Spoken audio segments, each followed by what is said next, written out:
নমস্কার, আমি Sagnik.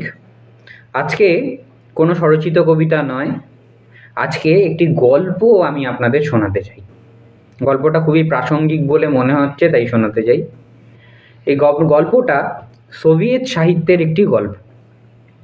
Soviet literature মানে রাশিয়াকে সোভিয়েত বলা হয়, ঠিক আছে? তো সেই সাহিত্যের একটি গল্প, ছোট গল্প একটি। তো এই গল্পটা এরকম না, সমুদ্রের মধ্যে দিয়ে একটি জাহাজ যাচ্ছে, একটি সৈন্যবাহিনী সম্পন্ন জাহাজ যাচ্ছে। ওখানে সব নেভাল অফিসার্সরা আছেন এবং নেভাল অফিসারদের ক্যাপ্টেন আছেন। জাহাজে যেমন ক্যাপ্টেন থাকে সেরকম আছে। তো তারা যাচ্ছেন যাচ্ছেন যাচ্ছেন সমুদ্রের মধ্যে দিয়ে। সমুদ্র শান্ত।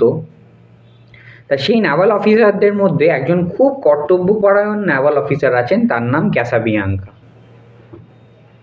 এবার ক্যাসাবিয়াঙ্কা খুব কর্তব্যপরায়ণ একজন নেভাল অফিসার।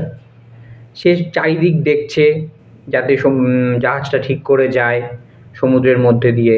ক্যাপ্টেনের সাথে কথা বলছে, জাহাজের ইঞ্জিনে যারা আছেন তাদের সাথে কথা বলছেন এবং সব দেখভাল করছেন, খুব সিরিয়াসলি সন্তর্পণে দেখভাল করছেন। এবার হঠাৎ সমুদ্রে প্রচণ্ড ঝড় উঠেছে, উত্তাল ঢেউ। তো সেই উত্তাল ঢেউয়ের মধ্যে সবাই হই হই রই রই শুরু করে দিয়েছে, সব নেভাল অফিসাররা ছোটাছুটি শুরু করে দিয়েছে কীভাবে প্রাণ বাঁচাতে হবে। কিন্তু ক্যাসাবিয়াঙ্কা বলল যে যতক্ষণ না পর্যন্ত ক্যাপ্টেন আমাদের অর্ডার দিচ্ছে আমরা কিছু করতে পারবো না।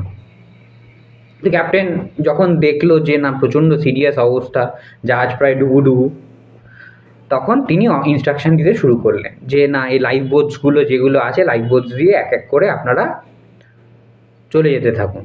আপনারা কোনো রকমে লাইফ বোটটাকে ব্যবহার করে নিজের প্রাণ বাঁচান।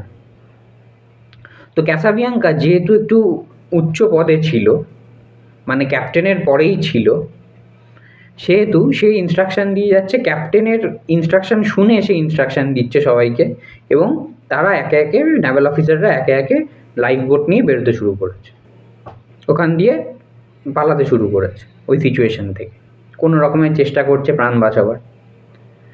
তো এইবার কি হয়েছে, হঠাৎ করে একটি সমুদ্রের জোর ঝাপটা এসছে এবং সেই ঝাপটাটা কি করেছে, ক্যাপ্টেনকে মেরে ফেলেছে। সেই ঝাপটাতে আঘাত খেয়ে, যে ঝাপটার আঘাতে মানে ভেতরে যে কেবিনটা ছিল তার কেবিনের মধ্যে আহত হয়ে তিনি মারা গেছেন। এবং এটা ক্যাসাবিয়াঙ্কা জানে না।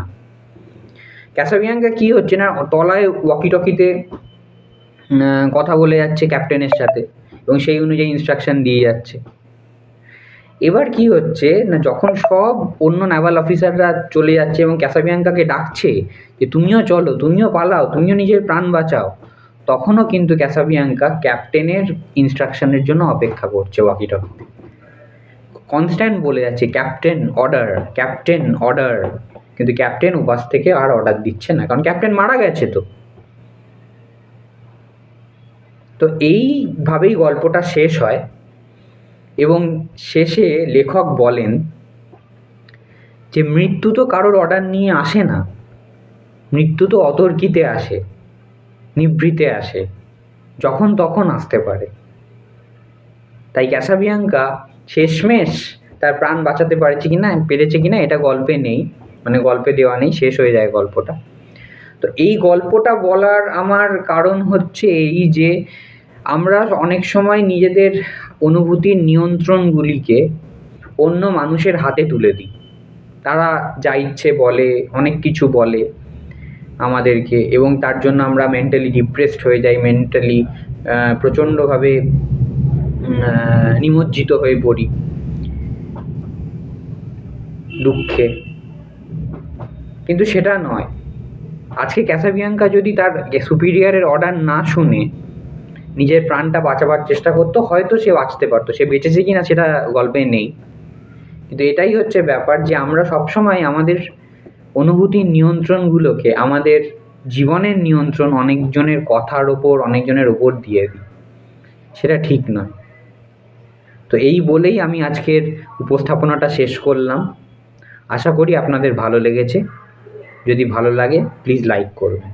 ধন্যবাদ।